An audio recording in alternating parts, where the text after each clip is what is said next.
गुरु बिन माला फेरते, गुरु बिन देते दान, गुरु बिन दोनों निष्फल हैं, चाहे पूछो वेद पुराण।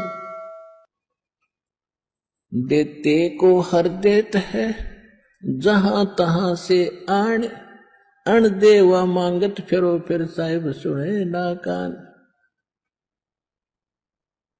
अब परमात्मा ने एक भूमिका करके दिखाई हमारे को कि साईं इतना दीजियो जिसमें कुटुंब समावे, एक धानक, एक जुलाहा, सुबह से लेकर शाम तक एक बारीक बारीक तार इकट्ठे करके धागे और कपड़ा बुनता है। एक दिन में मुश्किल से भी 5 फुट 10 फुट बना पाता है, 5 फुट 4 फुट, और बहुत लंबा सैकड़ों फुट का तार वो थान बनाना पड़ता है। ताना बनाते थे, वो हफ्ते में पूरा होता। उसकी जो मेन ताना मालिक को मिलता, उसमें से अपने परिवार के लिए जो आवश्यक सामग्री थी, खाद्य पदार्थ लाते और शेष बच जाते, उसको सत्संग और भंडारा में लगाया करते थे। इस प्रकार परमात्मा हमें उदाहरण देते हैं कि इस लोक में आप भगवान की भक्ति अवश्य करो, पूर्ण संत से प्राप्त करके, फिर परमात्मा एक्शन में आवेगा।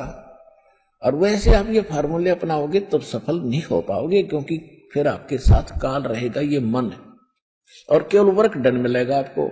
यहां वर्क से भी अलग मिलेगा आपको, किस्मत से भी नारा देगा परमात्मा, क्योंकि हम परमात्मा से कुछ और मांग ही नहीं रहे, इतना ही मांगते कि हमारी भक्ति बनी रहे और हमें कोई आवश्यक वस्तु का अभाव ना हो, बस इतना सा।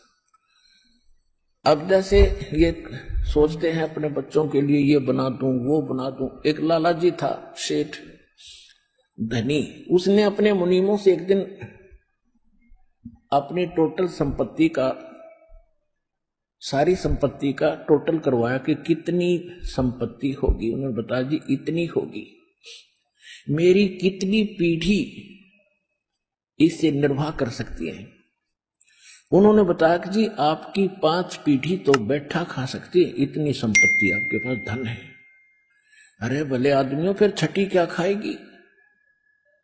वो छठी क्या खाएगी? और कुछ विधि बताओ। तो उन्होंने कहा जी साधु संत बताते हैं, उनके सत्संग सुनने चाहिए। तो सत्संग में बताया गया कि भाई दान करे, जो धन चाहे तो दान करे, और दान से धन घना मिलता है। और दान में जैसे साधु संत भक्तों को जो दान कराया था वो ज्यादा लाभ देता है। जैसे यहाँ तो सारे साधु संत आते हैं, भगत, असली भगत तो यहाँ आते। फिर भी जो भी जैसा मालिक के नाम पर कहीं के जंगलों में झोपड़ियों में बैठे थे साधु भक्त, तो पिछले संस्कारी होते, पिछले पुण्य उनको प्रेरित करते हैं, तो वो कहीं ना कहीं बैठ कर राम राम करते ही रहते हैं। लेकिन भविष्य का चार्जर उनके पास है नहीं, पिछले पुण्य उनके पास है, जिस कारण से प्रेरित होकर के इतना बड़ा फैसला लिया, जंगल में बैठे या कहीं भी कोई साधना कर रहे हैं। तो उनके पिछले पुण्य ही वहां फल रहे होते हैं। एक आधे को आशीर्वाद दे दे, उन्हें लाभ हो जाए, उसको रोटी मिल जाए, ऐसा चल रहा था इनका काम। तो एक साधु था और पति पत्नी थे, दोनों वहां रहते थे। उनको मालूम था यहाँ भगत हैं। तो उस लाला जी ने क्या किया, सेठ ने सभी मुंशियों को कहा कि नौकरों को साथ लो और आसपास जितने भी साधु संत हैं सबको आटा दे आओ, किसी को जो मांगे खांड दावल चाल सब ले जाओ और दे के आओ। अब देते हुए आ रहे थे, उस भगत के यहाँ आए। उन्होंने कहा कि ले भगत जी, हमारे लाला जी ने आपके लिए एक सीधा भेजा है, यानी आटा चावल खांड नमक आदि दाल आप ले लो। उसने अपनी पत्नी से कहा कि देखना कितना सामान अपने पास है। उसने कहा जी शाम का है, दिन में गए थे, शाम का हमारे पास है। शाम का है? कहा जी। उन्होंने कह दिया भी हम नहीं लेते, हमारे पास शाम का सामान है। तो वो कहने लगे भगत फिर कल भी खा लियो। बोला कल की कल देखी जाएगी, अब नहीं ले हम। बोले कमाल की बात है, उन्होंने नहीं लिया तो वापस लेकर आ गए वो। सेठ ने पूछा तुम देकर क्यों नहीं आए? वो एक और वहां भी था, उसने गिन रखे थे, सारे गिनवा रखे थे। उन्होंने कहा जी उन्होंने ये नहीं लिया। क्यों नहीं लिया? उसने ये कहा कि शाम का तो है, सुबह का भगवान और देगा, आप देगा, हम टेंशन नहीं लिया करते। अब उस लाला जी का सिकरो घूमया फिर दिमाग का, अरे तेरा गजब हुई हो, मैं तो छठी पीढ़ी का ठेका ले रहा हूं, सुबह की भी परमात्मा पर छोड़ दी। वहां से चलकर वहां आया, उसने पूछा कि भाई आप ऐसा निर्णय क्यों ले रहे हो, भूखे मरोगे? भूखे, वो कहने लगे भूखे मरा करें वो जो भगवान पर विश्वास नहीं करते। और हमें भगवान आगे से आगे देता उसने, क्योंकि ज्ञान सुन रखा था। लाला जी को बैठा लिया, कहते मां के पेट में जब आप थे किसने चिंता थी तेरी? हाँ यह तो बात सही है। जब आप मां के गर्भ से बाहर आए आपका दांत नहीं थे, आप रोटी चावल आटा नहीं खा सकते थे, और उससे पहले आपकी मां के स्तन में दूध भी नहीं था, अब नहीं था। बाहर आते ही बालक कितना चिंतित है, आपको अमृत दूध पिलाया। अरे तू ठेकेदार हो रहा छठी पीढ़ी का, तेरी बुद्धि भ्रष्ट होगी लाला जी। और गधे की योनि में जागा तू। तेने बोला जी के करूं, मैं तो मेरे गया के करूं, कोड इकट्ठा कर लिया तने, पाप का भागी तू होकर खाएंगी तेरी पीढ़ी। वो अपनी किस्मत साथ लेकर आएंगी, तेरे भरोसे नहीं है। अब क्या करूं, मैं तो मेरे गया क्यों? बोला इसने बांट दे, धर्म कर दे, तेरी जान बचेगी।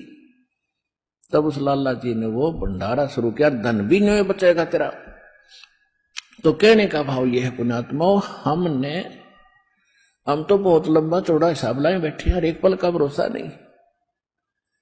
देखो अंत में आपने इस स्थिति में आना पड़ेगा, और जिस स्पीड पर आप चले इसका कोई अंत नहीं।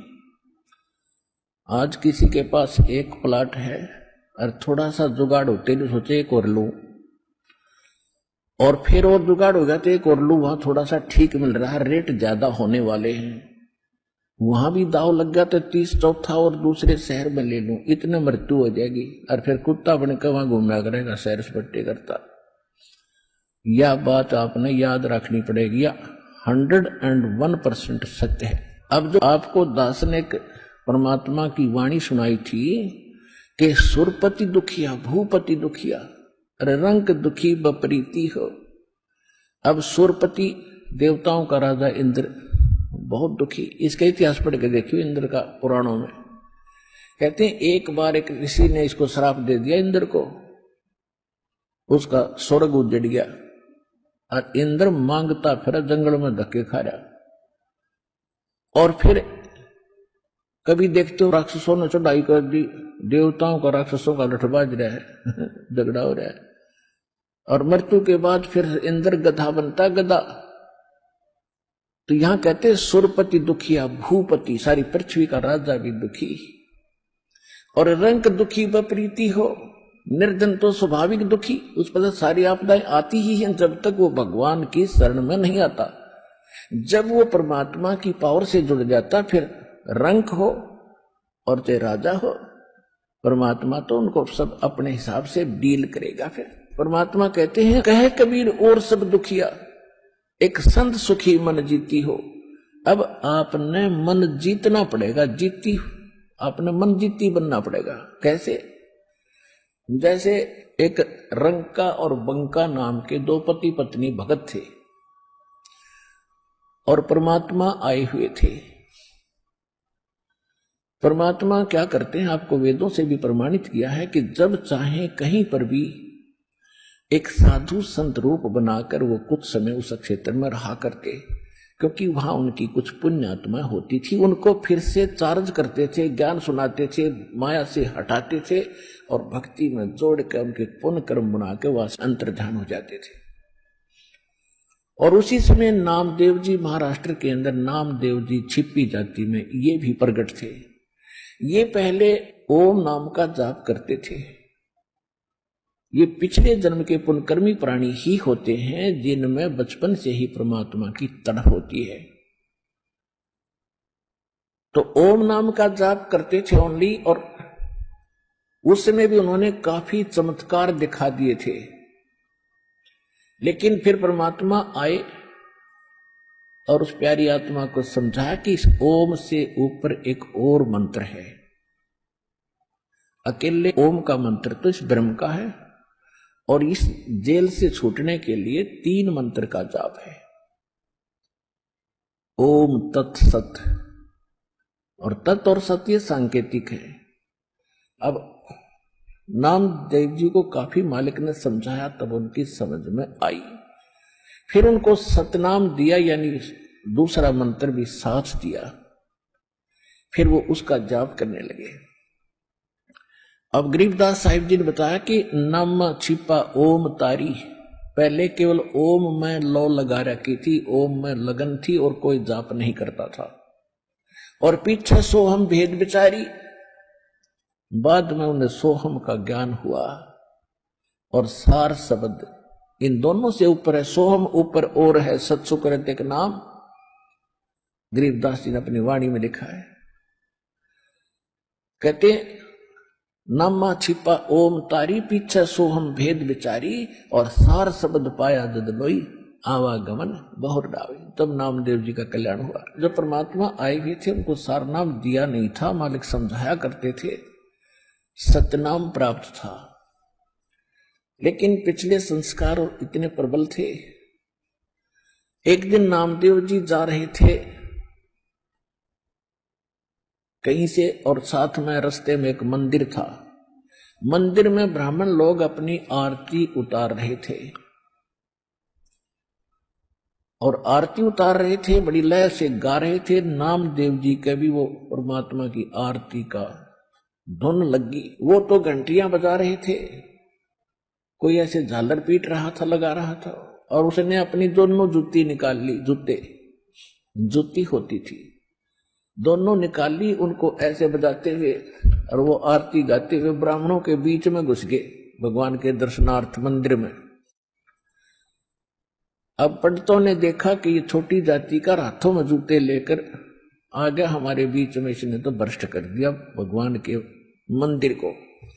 और वो धुन में लगे हुए थे, उनको धक्का में जावा नहीं, वो अपने मंडरे उसको पकड़ कर जबरदस्ती घसीट के और मंदिर के पीछे पटक दिया।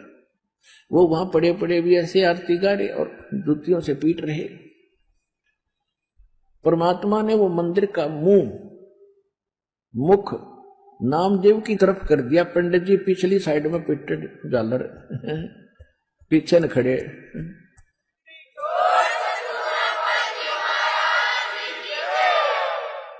अब नामदेव जी चले गए रंका और बंका, और एक उनकी लड़की थी वंका। नामदेव जी रंका और वंका के घर अधिक जाते थे, क्योंकि वो भी परमात्मा के शिष्य थे। जब परमेश्वर साधु रूप में वहां आ रहे थे, गुरु रूप में रहा करते थे।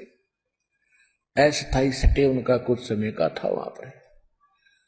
तो जो ही वो उस रंका बंका के घर गए नामदेव जी, और वो लड़की उन भक्तों की, रंका और बंका की,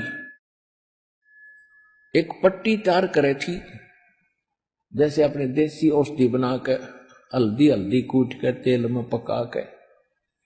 नामदेव ने पूछा, बहन क्या कर रहे हो ये? वो कहने लगी, भाई तेरे खोदे हुए खड्डे आंट रही हूं। हक मैंने क्या कर दिया कि भाई तू कतई नहीं मानता। भगवान गुरुदेव जी कितना संकेत करते हैं, भाई तुम अपनी यह हंगा मत दिखाया करो, अपनी शक्ति का प्रदर्शन ना करा करो, थारा भट्ठा बैठ जाएगा। पर भाई तुम बाज नहीं आता। और भक्तों की इज्जत रखने के लिए भगवान को दुख उठाना पड़ता है। तेरे को क्या जरूरत थी वहां उस मंदिर में घुसने की? जब तेरे को बाहर पटक दिया ना भगवान की इज्जत का, तेरी इज्जत नहीं भगवान की इज्जत थी वहां पर। भगवान का नाम लेनिया नहीं रहे हो कोई। सबको पता था कि उसका भगत है, उस गुरु का। परमात्मा नाम बदल कर वहां रह रहे थे। और क्या बनती बेरा तुझे? तेरे को जरा सी लगती है तू आंख नहीं खोलता। और परमात्मा ने तेरा मंदिर फेरा ना, उनके हाथों के चोट लागी, हाथ लाल हो गए, उनके जख्म हो गए भाई। गुरु बता रहे थे मेरे तीन बेटी, वो मानता को ना बहुत बार समझा लिया, आज उसने ऐसे ऐसे कर दिया और मैं वहां गया था उसका मंदिर फेर के आया हूं भक्ति की इज्जत रखने के लिए। और गुरु जी का हथम जख्म हो रहे हैं, चाल दिखाऊंगी। अब वो लेकर गए, पट्टी बांधी, नाम देव पढ़कर चरणों में रोने लग गया, महाराज मेरे से गलती होगी। बेटा भक्ति भाव में गुरु जी के आदेशानुसार चलना चाहिए आपने, जी आगे से ऐसी कोई गलती नहीं करूंगा, मेरे से माफ करो। अब उसको आगे भी पढ़ाई पढ़ानी थी, ये यहां इसको रोकना जरूरी था, अगले भक्ति देनी थी, सारनाम देना था। इन बकवादों में सारनाम थोड़ा ही फलेगा। चुप हो गया, अगली नहीं गलती करूंगा आगे।